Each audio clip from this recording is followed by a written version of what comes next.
নমস্কাৰ, মোৰ নাম ৰিংকু তালুকদাৰ। আমাৰ দেশখন কেতিয়া মানে সকলো নাগৰিকে সমান অধিকাৰ পাব, সেইবোৰ কথা আমি আলোচনা কৰাটো প্ৰয়োজন। আমাৰ দেশখনৰ নাগৰিকসকল ভাল হ'লেহে আমাৰ দেশখন ভাল হ'ব। আৰু নাগৰিক কেতিয়া ভাল হ'ব? যেতিয়া আমাৰ দেশৰ শিক্ষা ব্যৱস্থাটো ভাল হ'ব। তো আমাৰ দেশত যিটো শিক্ষা ব্যৱস্থা চলি আছে সেইটো হ'ল আপোনাৰ পয়া লগা শিক্ষা ব্যৱস্থা। সেই শিক্ষা ব্যৱস্থাটো মানে বেমাৰী।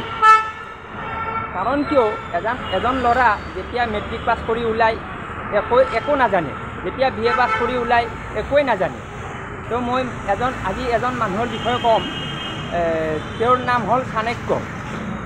এই চাণক্যৰ বিষয়ে মানুহে কিমান জানে? আপোনাৰ ঘৰৰ ওচৰত থকা কোনোবা একদম পৰীক্ষাত বহুত নম্বৰ পায়, 100ৰ ভিতৰত 100 পায়, সেই ল'ৰাজনক সোধকচোন যে চাণক্যৰ বিষয়ে কিমান জানে। তো মানে অলপ জানিব, 2 লাইন 3 লাইন, বেছি নাজানে। কাৰণ কিয়, শিক্ষা ব্যৱস্থাটোত মানে আমাৰ হিষ্ট্ৰী যিটো ইতিহাস সেইটো মানে সোমোৱাই দিয়া নাই আৰু সেইটো জানিব নিদিয়ে। কাৰণ সেইটো জানিলে দেশৰ নাগৰিক ভাল হ'ব, দেশৰ নাগৰিক ভাল হ'লে দেশখন ভাল হ'ব। আৰু এইটো হ'ব দিয়া নাই এটা মানে বিশেষ কাৰণত। কাৰণটো এটাই, যিটো ব্ৰিটিছ মডেল এডুকেশ্যন ছিষ্টেম হয়, এই ছিষ্টেমটো আপোনাৰ ব্ৰিটিছে ভাৰতত প্ৰয়োগ কৰিছিলে। কাৰণ তেওঁলোকৰ উদ্দেশ্য আছিলে যে দেশখনৰ মানুহক জনা হ'ব দিব নালাগে, বুৰ্বক বনাই ৰাখিব লাগে।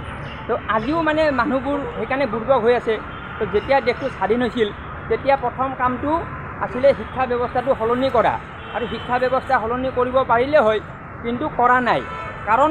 কাৰণ এটাই, কাৰণ শিক্ষা ব্যৱস্থা সলনি কৰিলে মানুহবোৰ জনা হৈ যাব, জনা হ'লে আমাক শোষণ কৰিব নোৱাৰিব, সেইকাৰণে কৰা নাই।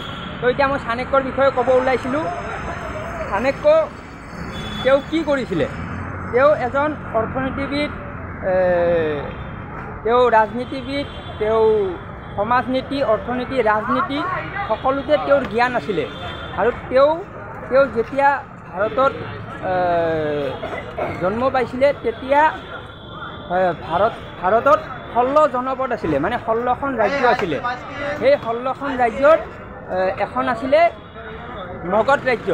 সেই মগধ ৰাজ্যত তেওঁ জন্ম পাইছিলে। আৰু মগধ ৰাজ্যৰ পৰা তেওঁ মানে বহুত চৰ্চা কৰিছিলে। আৰু এখন কলেজত তক্ষশিলা বিশ্ববিদ্যালয়, এই তক্ষশিলা বিশ্ববিদ্যালয়ত তেওঁ মানে ল'ৰা ছোৱালীবিলাকক পঢ়াইছিলে, ছাত্ৰ ছাত্ৰীবোৰক। তো সেই মানুহজনে এজন চন্দ্ৰগুপ্ত মৌৰ্য নামৰ ল'ৰাক, এজন সাধাৰণ যোদ্ধা হয়, তেওঁক মানে এখন বিশাল দেশৰ মানে ৰজা বনাই দিছিলে। তেওঁৰ যিটো ব্ৰেইনৰ চিন্তা আছিলে সেই চিন্তাৰ পৰা। আৰু তেওঁ মানে সেই 16 জনপদক এক কৰিছিলে। আৰু সেই দেশখনৰ নাম ভাৰত হয়। আৰু সেই ভাৰতৰ ৰাজধানীটো আছিলে পাটলিপুত্ৰ, মানে বিহাৰত। চাণক্য এজন বিহাৰী আছিলে। তো বিহাৰীসকলেই নাজানে চাণক্যৰ বিষয়ে, কাৰণ জনা হ'লে আজি বিহাৰৰ অৱস্থা এনেকুৱা নহয়। তো সেইকাৰণে চাণক্যৰ বিষয়ে স্কুলত মানে এটা ছাবজেক্ট দিব লাগে, যাতে এজন ল'ৰা স্কুলৰ পৰা পঢ়ি ওলোৱাৰ পিছত বেলেগ একো নাজানিলেও চাণক্যৰ বিষয়ে জানে, চাণক্যৰ নীতিটো প্ৰয়োগ কৰে। আৰু চাণক্যৰ যিবিলাক মানে আমাৰ ৰাজনীতিবিদ আছে, সেই ৰাজনীতিবিদসকলে চাণক্য নীতিটো প্ৰয়োগ কৰিব লাগে। সেইটো কৰিলেই হ'ল। কাৰণ আচলতে ৰাজনীতিবিদে জনসাধাৰণৰ উন্নয়ন নিবিচাৰে, তেওঁলোকে অকল শোষণ কৰিব বিচাৰে। কিছুমানে কয় যে অমিত শ্বাহ চাণক্য।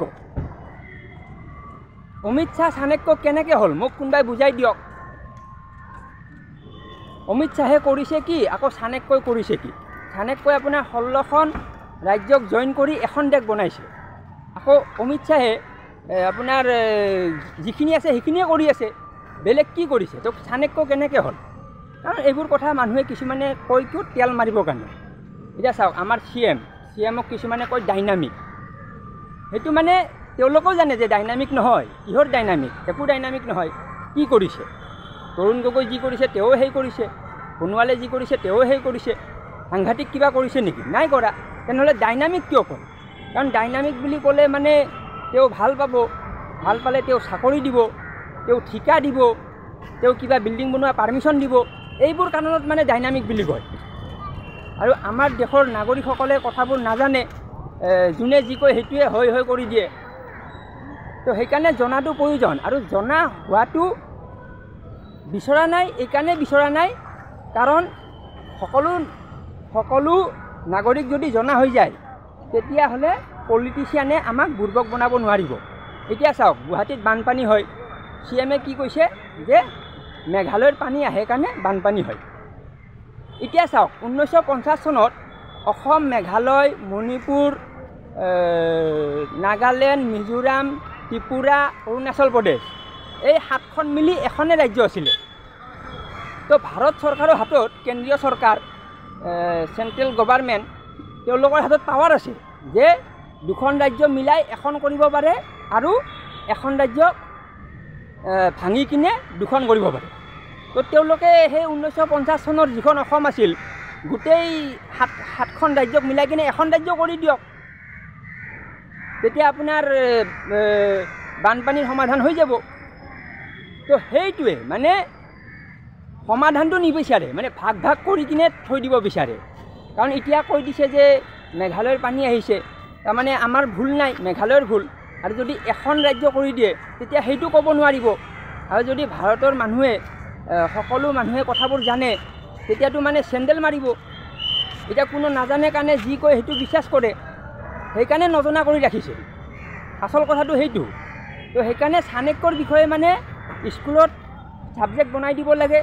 ছাবজেক্ট বনাই সকলো ষ্টুডেণ্টক, যিবিলাক বাচ্চা নতুনকৈ পেটৰ পৰা ওলাই আছে, সেইবিলাক বাচ্চা যাতে 18 বছৰ হ'লে বেলেগ একো নাজানিলেও চাণক্যৰ বিষয়ে সম্পূৰ্ণ জনা হয়। কাৰণ তেতিয়া তেওঁ পলিটিচিয়ানজনক প্ৰশ্ন কৰিব পাৰিব। আৰু সেইকাৰণে সেইটো ভয় খায়। সেইকাৰণে শিক্ষা ব্যৱস্থাটো পয়া লগা কৰি ৰাখিছে। নহ'লে দেশ স্বাধীন হোৱাৰ পিছত যিটো আপোনাৰ ব্ৰিটিছ এডুকেশ্যন মডেল, সেইটোতো গুচাই দিব পাৰিলে হয়। একো নাই, নতুনকৈ এটা শিক্ষা ব্যৱস্থা উলিয়াই দিব পাৰে। ইচ্ছা কৰিলে পাৰে, ইচ্ছা নকৰে।